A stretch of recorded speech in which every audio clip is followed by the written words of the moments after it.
Engagement? Ano na? Engagement Ayan ring? na. Letter E na. Earring yan. Earring.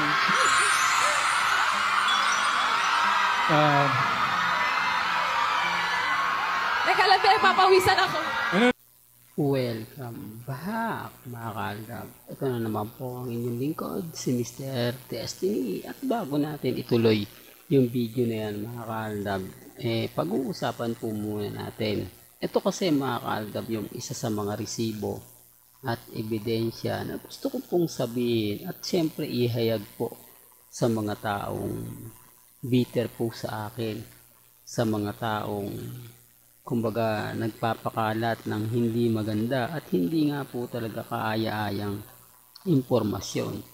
Sabi ko nga po sa inyo, hindi naman po tatatag ang Aldab kung wala rin naman pong magbibigay, kung wala rin po yung mga taong nasa likod ng mga sinasabi natin. Di po ba? Dito kasi mga Aldab, isa na po itong ebidensya at resibo na magpapatotoo at syempre magpapatunay. Kaya lang siyempre maraming bitter, hindi po ba? Kaya kung alam po kinuha itong video na to na kahit pa paano mapapaisip yung iba. Sinasabi naman po kasi nila, naku hindi, sa itbulaga lang yan. Wala naman niyang connect ikaw lang yung nagpapakonect. O ano lang yan, yung pampakilig lang yan sa mga fans para makakuha ng atensyon. Hindi po ba? Kasi sabi ko nga po sa inyo, kung scripted to, bakit kailangan pang mag-react si Alden? For the record lang po mga kaaldab, sa mga magre-react po, sa mga magko-komento po sa channel ko, pabor o hindi, nire-respeto ko po kayo. Uulitin ko, dito po, hindi po ako namimilit. Bago natin ituloy itong video at tapusin, ito yung mga pag-uusapan natin. Kung bakit ko po ito ginagawa po, para lang po patunayan sa mga taong bulag at bingin at totoong kasal na nga po talaga sina Alden Richards at si Maine Polkerson. Po ba? Pero hindi nga po ako namimilit. Sabi ko nga may kanya-kanya tayong opinyon at pananaw. Sumang-ayon man po yung iba o hindi, nire-respeto ko po yan at ginagalang. Ang sa akin lang po, pinarinig ko po sa inyo, pinakita ko na hindi po sa amin ang galing, kundi kila Maine at Alden Richards. Di po ba? For the record lang po. Well, tapusin natin itong video. Engagement? Ano na? Engagement Ayan ring? na. Letter E na. Earring yan. Earring.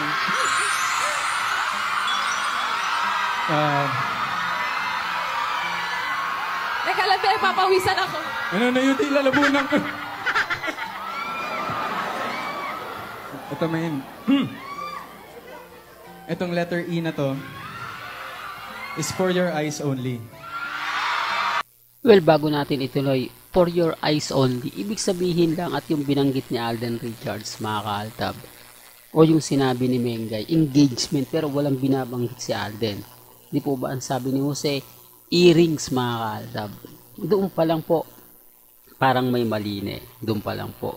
Masasabi nyo na, oo nga, Mr. Destiny, no, parang hindi siya, kumbaga, ibig kong sabihin, parang may gusto nang ipahiwatig o iparamdam dito yung dalawa. At sabi nga po ni Alden, kung handa na nga po raw si Mengay, siya daw po yung magsusuot.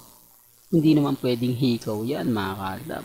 Well, tuloy po natin para mas maganda. Sandali, hindi pa ako tapos. Pag handa ka na, ako ang magsusuot sa iyo nito.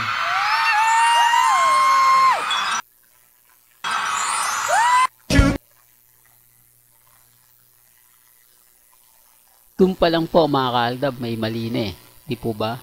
Doon pa lang po masasabi nyo na kumbaga tama naman kasi bakit si Alden kailangan pa magsuot nun? Di po ba? At bakit kung handa na nga po si Mengay, siya na yung doon pa lang po dito pa lang po sa video na to panalo na po ako po ba? Although sasabihin ko na naman po at inaamin ko naman po na matagal na to. Po ba? Hindi ko naman sinasabing bago to. Taliwas po sa mga sinasabi ng iba. Taliwas po sa mga komento ng iba. Yun nga po kasi yung lagi nilang sinasabi. Yun po kasi yung lagi nilang pinapaliwanag na hindi. Ano yan, ganto ganyan yan. Etc. etc. Hindi po. Wala pong gano'n na naganap. Wala pong gano'n na nangyari. Sabi ko nga po sa inyo, basta't na andito kayo sa channel ni Mr. Destiny, malaya po kayong makapagpapatunay o malaya po kayong kumbaga update sa mga sinasabi at pahayag po natin. Kaya nga po nagugulat na lang ako sa mga taong hindi po o yung tipong laging nag-iisip, laging nagtatanong kung ano na nga po ba talaga yung istorya at kung ano na nga po ba ang kwento. Kung sino nga po ba talaga ang nagsasabi ng totoo at nagsasabi ng fake news. Hindi po ba? Maraming mga kumbaga nagpapakalat ngayon ng maling impormasyon na tayo daw po yung peke at sila po yung tunay. Sabi ko nga wala namang problema yun eh. Di po ba? Ang importante lang naman po ay kung ano yung pananaw at opinion ninyo. Yun lang naman po yung mahalaga. Yun lang naman po ang importante. Bagamat maraming kwento ang naglalabasan, maraming senaryo po o bali-balita yung mga nababasa ninyo at nakakalap ninyo. Normal lang po yan. Dahil sabi ko nga po, pag nandito kayo sa channel ni Mr. Destiny, mas marami kayong maiintindihan, mas marami kayong mauunawaan, mga bagay-bagay na kumbaga nakakatuwa, pero syempre yung iba nakakainis, yung iba talagang kumbaga pag nabasa mo mapapaisip ka, yung iba naman talagang depende po sa sitwasyon, depende po sa mga nakakabasa at nakakakita. May mga bagay-bagay po kasi na minamali-mali din naman po nila. Hindi naman po yun ang balita o yung hindi naman po yung update. Sasabihin nila yun po. Di po ba? O fake news. Tapos ibibintang po sa atin. Ibibintang sa Aldab Nation na wala naman po kinalaman at hindi naman po ginawa. Doon pa lang po mga kaaldab may mali na eh. Doon pa lang po masasabi nyo na hindi naman niyang gagawin ni Mr. Destiny. Dahil kung gugustuhin niya, umpisa pa lang po, puro edited picture, video na ang pinost niyan. Kaya kasi nga po, marami mga mamis, mga titas, mga senyor ang sumusuporta po at naniniwala po sa atin. Kaya nga sabi ko sa inyo, ako po yung tipo na kapag nakakuha ng impormasyon, agad-agad binabalita ko po sa inyo. Agad-agad sinasabi ko po sa inyo. Agad-agad nagbibigay ako ng mga pahayag, opinyon, hindi po ba? Lalo na po kapag sinabi niya sa akin, Mr. Destiny, pakisilip mo naman to. Tignan mo naman to. Kung ano masasabi mo rito, kung sino nga po ba talaga yung ganto ganyan, hindi po ba? Kasi alam natin na kumbaga pipilitin nilang pabagsakin at pipilitin nilang i-down ang Aldab Nation. Na normal lang naman po yun. Para sa akin, normal lang naman po yun. Kasi nga po mga ka-Aldab, dahil ang daming mga kwento, ang daming mga kaganapan na talagang nakakatuwa at nakakataba po ng puso. Lalo na po yung mga komento sa akin ng mga mamis na tuloy mo lang yan Mr. Destiny. Kumbaga, nasa likod mo kami, hindi ka namin iiwan, hindi ka namin pababayaan. Di po ba? Kaya nga hindi po ako nagpapalit ng content.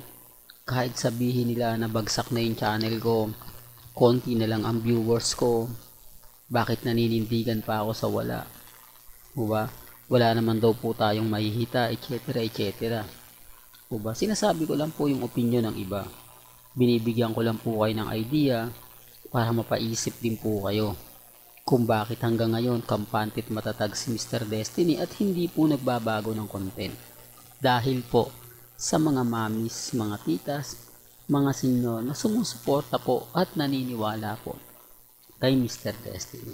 Hanggang dito na lang po ang ating latest updates. Kaya kung gusto nyo pa po ng pinaka-latest at sariwang update, abay lagi lang po kayong tututo dito po sa channel ni Mr. Destiny para updated po kayo sa mga bago at sa mga latest na i-upload po natin maya maya lang. Kaya kung bago ka lang sa channel na to, at isa kang true-blooded Arab Nation na nagmamahal at sumusuporta kay Alden at kay May, huwag niyong kalimutang i-share at mag-subscribe na rin.